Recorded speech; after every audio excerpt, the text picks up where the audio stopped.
কী অবস্থা সবার? কেমন আছেন সবাই? আশা করি ভালো আছেন। প্রথমেই দুঃখ প্রকাশ করছি, অনেকদিন আমাদের পত্রিকার রিভিউটা অফ ছিল। অবশ্যই একটা যৌক্তিক কারণ আছে। টানা পরীক্ষা ছিল।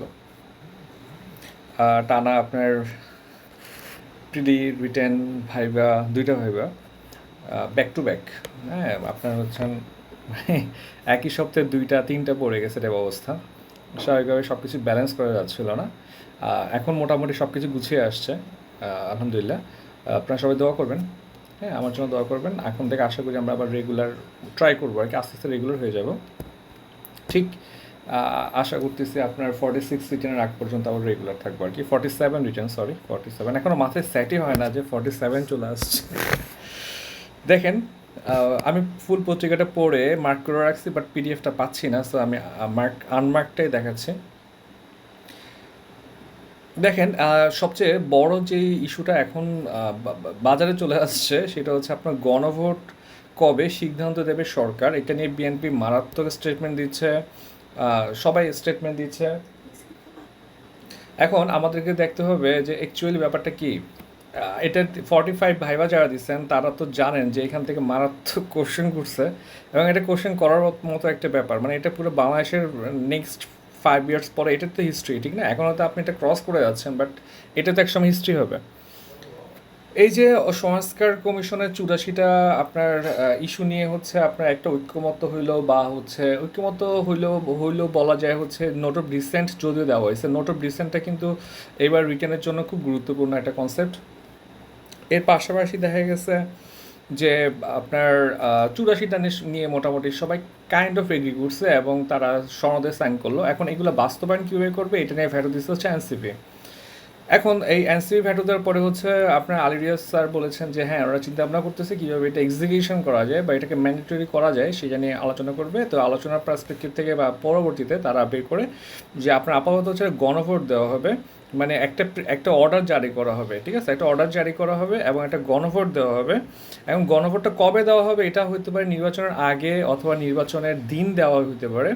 এবং যদি এটা জিতে যায় গণভোটে, তখন আপনার নির্বাচন হওয়ার আপনার 270 দিনের মধ্যে সম্ভবত, আমি ঠিক এক্স্যাক্টলি আপনার 270তে সম্ভবত, হ্যাঁ এরকম না, বা 170, মানে এক্স্যাক্টলি টাইমটা ঠিক খেয়াল নাই।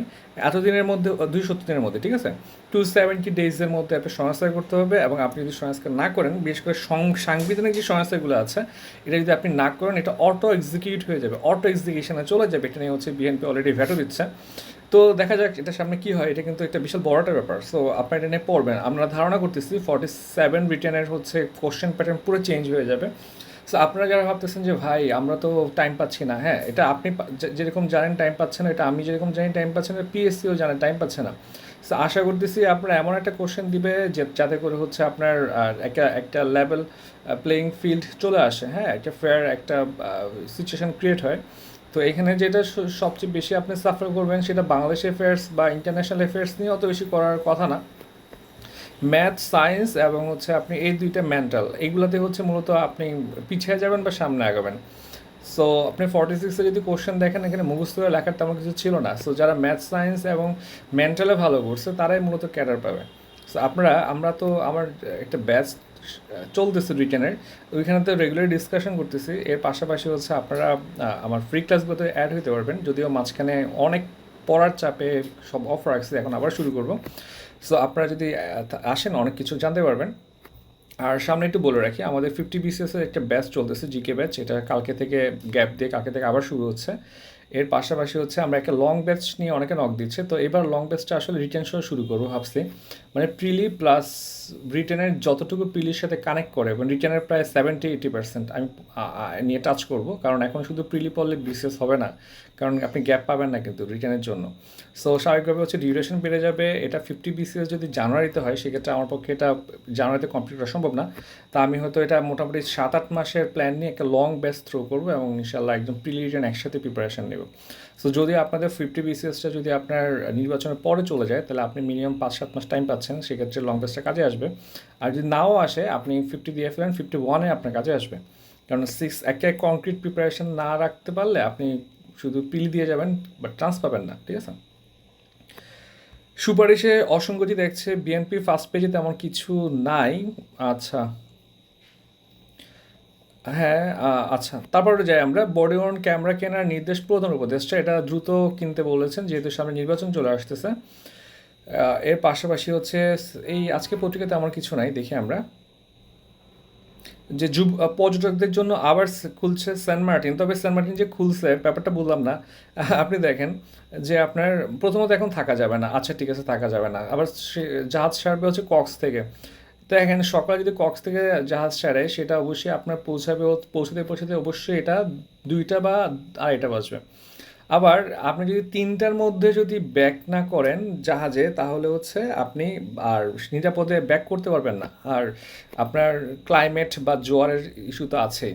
আলটিমেটলি আমি ঠিক বললাম না, মানে যদি আপনি ওদের মানে গভর্নমেন্টের প্ল্যানে কক্সে যেতে চান তাহলে আপনাকে আগের দিন কক্সবাজারে স্টে করতে হবে।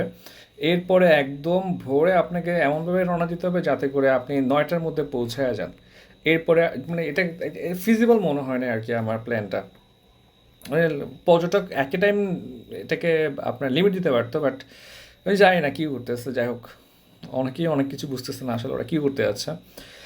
ক্যাম্পাসে হামলার চিহ্ন, আইসিইউতে 6 শিক্ষার্থী, খুব মারাত্মক একটা ব্যাপার ঘটে গেল। মানে আসলে ড্যাফোডিল এবং সিটি ইউনিভার্সিটি তো মারামারি, এটা আসলে ভাবা যায় না। মানে বিশ্ববিদ্যালয়ের ছেলেমেয়েরা এইভাবে মারামারি করতে পারে। মারামারি আচ্ছা হইলেও আর কি, ছোটোবেলায় আমরা ছোটোখাটো করছি আর কি, বাট ডাজেন্ট মিন হচ্ছে আপনি বাস পুড়িয়ে দিবেন, সম্পত্তি নষ্ট করবেন, হসপিটালে পাঠিয়ে দিবেন, এগুলা আসলে এখন কি বলবো ভাই, 5 টাকার জন্য ছুরি বের করে ফেলতেছে। হ্যাঁ, বাণিজ্য যুদ্ধের উত্তেজনা কমাবেন ট্রাম্প শি। আপনারা জানেন যে ট্রাম্পের সাথে দক্ষিণ কোরিয়াতে আপনার শি জিনপিংয়ের একটা বৈঠক হওয়ার কথা রয়েছে। সো এটা নিয়ে হচ্ছে আপনার বাণিজ্য যুদ্ধের উত্তেজনা নিয়ে আলোচনা হবে, তবে আসলে ব্যাপারটা অনেক ইজি হবে না, কারণ অলরেডি হচ্ছে চীন তাদের বিরল যেই আপনার খনিজ আছে সেই বিরল খনিজ 46-7-এর জন্য খুব ইম্পর্ট্যান্ট। ঠিক আছে, সেখানে সেটা যাতে আপনার আপনার কোনোভাবে যাতে এটা ট্রান্সফার না হয় বা এটা কীভাবে প্রসেস করে ম্যানুফ্যাকচারিং করে এগুলো যাতে হচ্ছে সিস্টেমগুলো বাইরে লিক না হয়, এই জন্য হচ্ছে অনেক আইন জারি করে ফেলেছে অলরেডি। সো আবার এখানে রাশিয়া ইউক্রেন ইস্যু আছে, সব মিলে মনে হচ্ছে না যে ট্রাম্পের সাথে শিয়ের আলোচনাটা অনেক অনেক ভালো হবে বা ফ্রুটফুল হবে। আর যদি হয় তাহলে তাইওয়ানের জন্য ব্যাড লাগ আর কি। সম্পর্কে নতুন সোনালী যুগ শুরু করতে চান ট্রাম্প এবং তাকাইচি। পড়বেন, এখানে তেমন কিছু নাই, এটা বাদ দিতে পারবেন আপনারা। প্রস্তাবিত গণভোট সংকট তৈরি করতে পারবে। এখন দেখেন এইটা আমি পড়ছি, জাহিদুর রহমান ওনার আর্টিকেল দেখলে পড়তে ইচ্ছা করে না, মানে কী বলবো আর। যাই হোক, এখন ভাই সব কিছু নিয়ে হচ্ছে এখন যে কোনো কিছু সংকট ক্রিয়েট করতে পারে। এখন একমাত্র যদি আপনি যদি মনে করেন নির্বাচন দিয়ে চলে যাবে, এটাও একটা এক্সটেন্ডে সংকট ক্রিয়েট করতে পারে। মানে আমরা আসি সংকটের মধ্যে মনে হয় আর কি।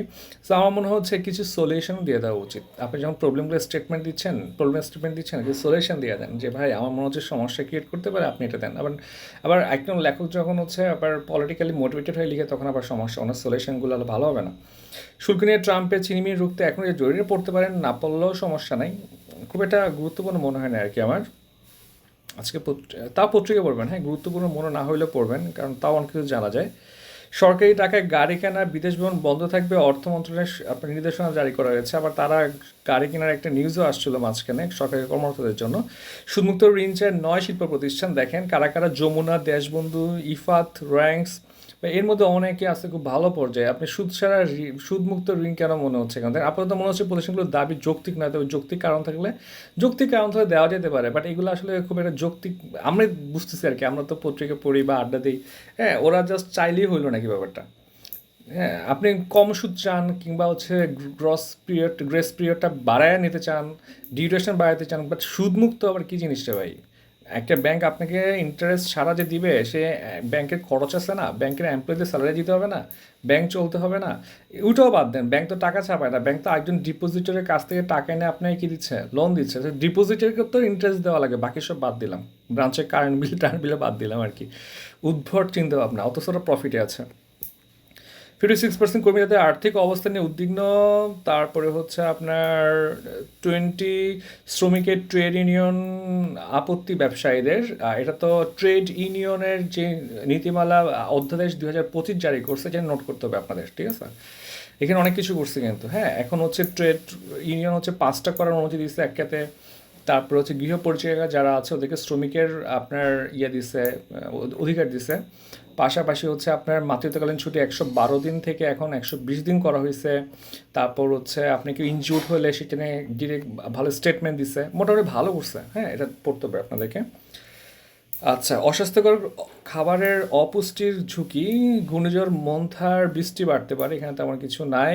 এ মাসে 28 দিনে 20,000-এর বেশি আক্রান্ত। আমার মনে হচ্ছে সায়েন্সে এটা চলে আসবে, এটা কয়েক বছর ধরে ইম্পর্ট্যান্ট কিন্তু আসে না, এবার হয়তো ডেঙ্গু নিয়ে ডিটেলস চলে আসতে পারে, বিজ্ঞানে ভালো করে পড়ে নেবেন আর কি। আচ্ছা, এই হচ্ছে আজকের প্রথম আলো, সবাইকে অসংখ্য ধন্যবাদ।